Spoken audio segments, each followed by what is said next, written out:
রং রেখা boutiques gallery থেকে নারী উদ্যোক্তা আমি তাসলিমা। আমি আজকে বলবো যারা নারী উদ্যোক্তা হতে চান বা হওয়ার জন্য আশা পোষণ করতে চান তাদের জন্য আমার কিছু কথা। আসলে প্রত্যেকটা নারী উদ্যোক্তারই হওয়ার পিছনে কিছু গল্প থাকে। কারো হচ্ছে সুখের গল্প আর কারো হচ্ছে দুঃখের গল্প। সুখের গল্পটা হচ্ছে এমন যে সে তার দক্ষতাকে কাজে লাগিয়ে সে অনেক উপরে উঠতে চায়, সফলতা অর্জন করতে চায়, অনেক টাকা ইনকাম করতে চায়, স্বাবলম্বী হতে চায়। এটা সুখের গল্প। আর দুঃখের গল্পটা হচ্ছে যারা বিবাহিত তাদের পারিবারিক একটা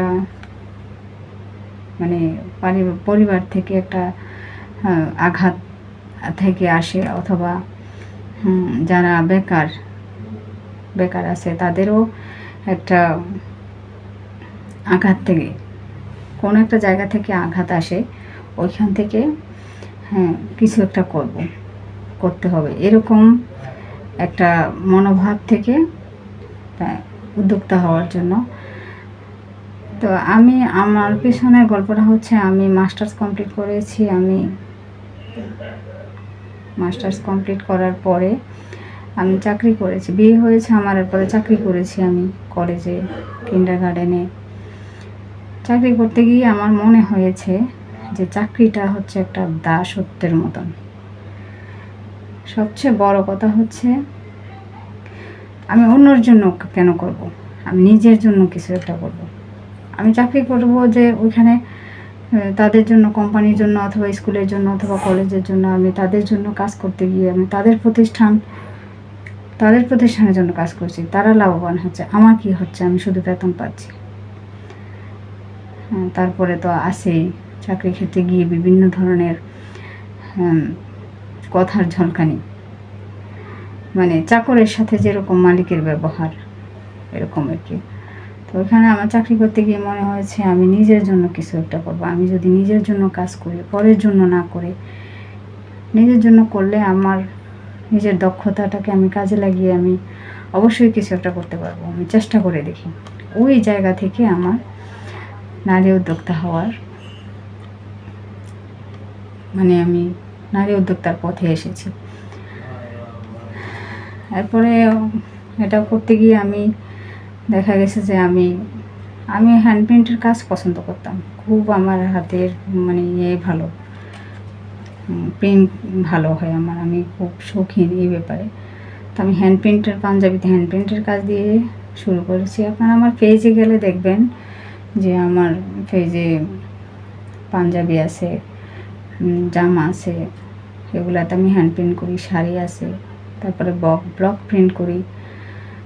তারপরে এই কাজগুলি আমি আরেকটু ভালো করে শিখে নিয়েছি যাতে কাস্টমার আমার প্রতি সন্তুষ্ট থাকে, আমার কাজে কোনো ফল্ট না থাকে। সেজন্য আমি কাজটা নিখুঁত করার জন্য আমি কাজটা ট্রেনিংয়ের মাধ্যমে শিখে তারপরে আমি কাজ শুরু করেছি। তো আমি অনেক ডিজাইন আছে আমার, আমি এগুলি একটা দুটা করে সেল করি, আমি এগুলো অর্ডারও নিই।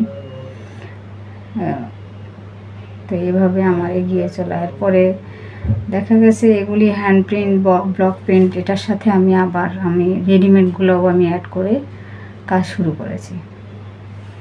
তো এখন আমি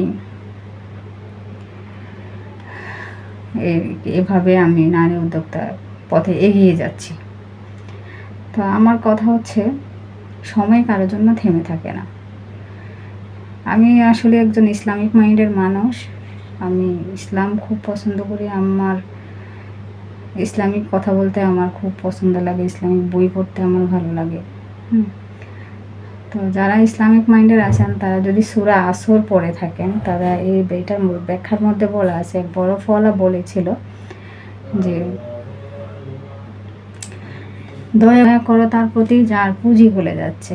তাহলে এখানে কথাটার মানে হচ্ছে বরফওয়ালা বলতে এটা বোঝাতে চাচ্ছে যে আমাদের সময়টা আল্লাহ নির্ধারণ করে দিয়েছে পৃথিবীতে, আমরা সেটা কাজে লাগাচ্ছি না, আমাদের দক্ষতাটাকে আমরা কাজে লাগাচ্ছি না, আমাদের যে পুঁজি, যে সময়টা আমাদের বেঁধে দেওয়া হয়েছে, এটা হচ্ছে আমাদের পুঁজি, সেটা শেষ হয়ে যাচ্ছে। তো এরকম আল্লাহর, এটা হচ্ছে একটা কথা, সময়। তো এরকম আরও অসংখ্য নিয়ামত আল্লাহর আছে, যেটা আরও দ্রুত গতিতে চলে যাচ্ছে। হ্যাঁ, তো দক্ষতাকে কাজে লাগানোর মানে হচ্ছে এই না যে পৃথিবীর জন্যই আমি শুধু কাজে লাগাবো, দুনিয়া আখেরাত দুইটার জন্যই আমাকে কাজ করতে হবে। তো আল্লাহ বলেছে যে দুনিয়াতে সংসার ধর্ম ঠিক রেখে ইবাদত বন্দেগী করার জন্য। তো এখানে আমার কথা হচ্ছে যে আমরা সময়টাকে কাজে লাগাতে হবে। সময় অতি দ্রুত চলে যাচ্ছে, আমাদেরকে আখিরাতের জন্য, আখিরাতের জন্য আমাদেরকে এই পুঁজিটাকে কাজে লাগিয়ে আমাদেরকে আখিরাতে সফলতা আনতে হবে এবং দুনিয়াতেও আমাদেরকে সফলতা আনতে হবে। সেজন্য আমাদেরকে, যদি আমরা সফলতা চাই, তাহলে প্রস্তুতি নিব। এই কথাটা যখন আমার মাইন্ডে আসবে, আমাকে কাজ শুরু করতে হবে। শুরু করলে এরপরে সফলতা, কাজ করতে করতে সফলতা আসবে, ধরেই তো সফলতা আসবে না। যে ধরেই আমি কাজ শুরু করলাম, আমি পারতেছি না, এই না সেই না, তো আমাদেরকে থেমে থাকলে হবে না, কাজ চালিয়ে যেতে হবে সফলতার জন্য। তো যারা নারী উদ্যোক্তা হতে চান, যারা অবসরে আছেন অথবা সাহস পাচ্ছেন না, তারা আমার সাথে যোগাযোগ করতে পারেন। আমার কাছ থেকে আমার মাল নিয়েও কাজ শুরু করতে পারেন। আর যারা এলাকার মধ্যে আছে, তারা আমার সাথে যোগাযোগ করলে আমি তাদেরকে আমার সাধ্য অনুযায়ী আমি সহযোগিতা করার চেষ্টা করব। আমার কাছে আসতে পারেন, আমার সাথে একসাথে কাজ করতে পারেন। নিশ্চয়ই সময়টাকেও কাজে লাগানো হবে এবং সফলতাও আমরা কাজের মাধ্যমে সফলতাকে নিশ্চিত করতে পারব। তাহলে আজ এ পর্যন্ত। আল্লাহ হাফিজ, ভালো থাকবেন। আসসালামু আলাইকুম।